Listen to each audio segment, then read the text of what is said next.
श्री राधे राधे, हरे कृष्णा। हम सब साधक श्री महावाणी में ब्याहुला उत्सव श्रवण कर रहे हैं। दो लालन ब्याह लड़ाओरी रतिरूप दंपति की रतिमती सखियाँ गतांग से आगे। निकुंज में सखियों की प्रधानता है। कहना होगा कि ये सखियाँ इन दंपति किशोर की छाया है। ये शुद्ध प्रेममयी है। काम यानी किसी भी इच्छा ने इनका स्पर्श नहीं किया है। पूर्व में कई बार कहा जा चुका है कि जो भी इच्छा इनके मन में उठती है वो इच्छा दंपति की ही है। ये तो इच्छा शून्य और प्रेमपूर्ण है। रतिरूप ये श्यामा श्याम है तो रतिमती ये सखिया है।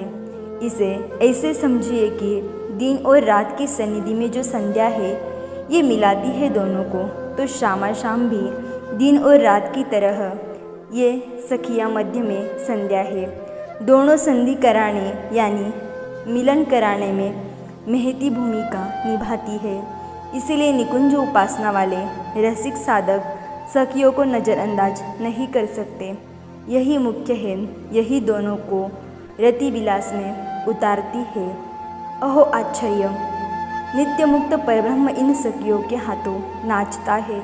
ये कहती है प्रिया जी के साथ बैठो तो ये बैठते हैं। ये कहती है पुष्प तोड़कर प्रिया जी का श्रृंगार करो, ये करते हैं। रूठ जाती है प्रिया जी तो इनको ये सिखाती है कि कैसे मनाना है। ये सेज सजाती है, उनमें पुष्प बिछाती है।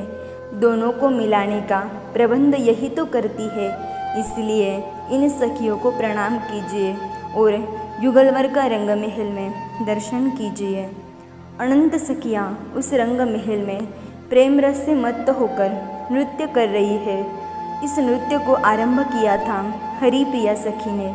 उन्हीं की उन्मत्तता देख सब नाचने लग गई थी। तभी पीछे से हंसती खिलखिलाती श्री चित्रा सखी जो आगे आई। गौर वर्ण है इनका, काव्यात्मक बोलती है। इनकी मुस्कुराहट अत्यंत मधुर है। आज इन्होंने पीली साड़ी पहनी है जो इन पर जच भी रही है। सबसे पहले श्याम सुंदर के पास जाकर ये धीरे से बोली, प्यारे लाडली के अंगों में अमृत है, इसका पान करना, फिर आप जीवित रहोगे। ये सुनते ही प्रिया जी चित्रा सखी की ओर देखकर शर्मा सी जाती है। प्यारी, आप सुधाधर हो, आप अमृत का पान उन्मुक्त रूप से प्यारे को कराना, नहीं तो आपकी रूप राशि के सिंधु में ये डूब गए तो जीवित बच नहीं पाएंगे। चित्रा सखी रतिमती है, इसलिए इसकी बातें रसघात करती है। प्रेम की रीत को ये अच्छे से जानती है। तो चित्रा सखी अपनी प्रियाजू के पीछे जाकर बैठ गई और अपनी सखियों से संकेत करके बोली, श्रृंगार सामग्री लाओ, थोड़ा और सजा दूँ ताकि इनकी मधुयामिनी और मधुर हो जाए। ऐसा कहकर श्री जी के केशों को चित्रा सखी ने खोल दिया और जब वो केश खुले तो उसमें से सुगंध निकला जिसे श्याम सुंदर ने अनुभव किया तो उनकी आंखें बंद हो गई। वो अपनी प्रिया के केशों के सुगंध में ही कुछ देर के लिए खो गए थे। सखियों ने चित्राजू को सुंदर पुष्पों का एक डलिया ला कर दिया। अब तो चित्रा सखी श्री जी की बेनी गूंथने लगी।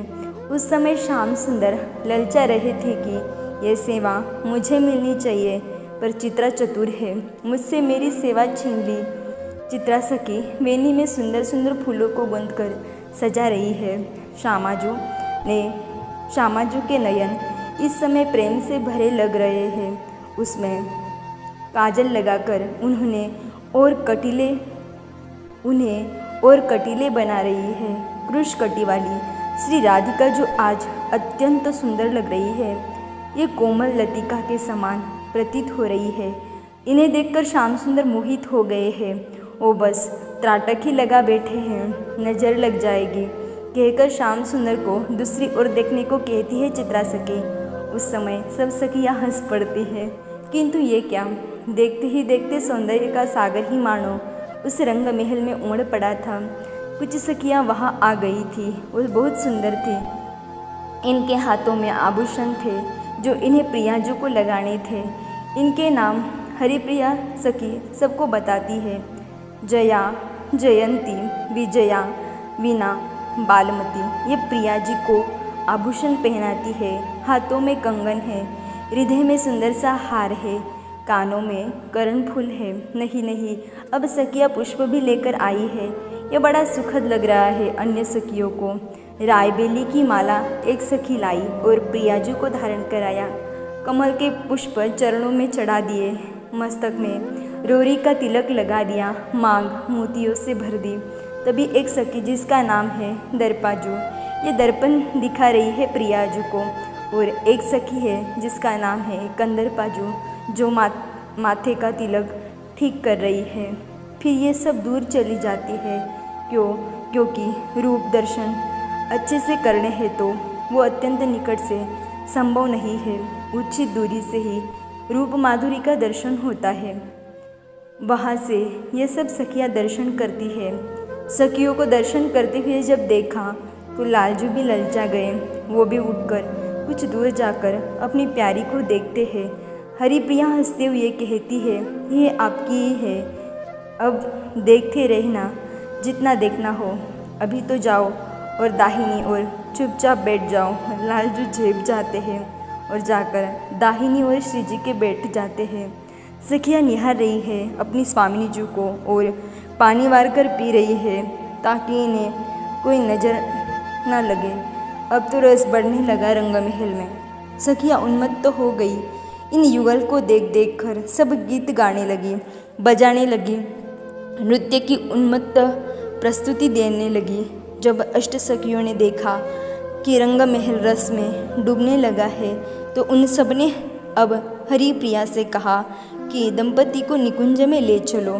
तब हरिप्रिया ने प्रार्थना की और युगलवर को निकुंज में ले जाने की तैयारियां होने लगी थी।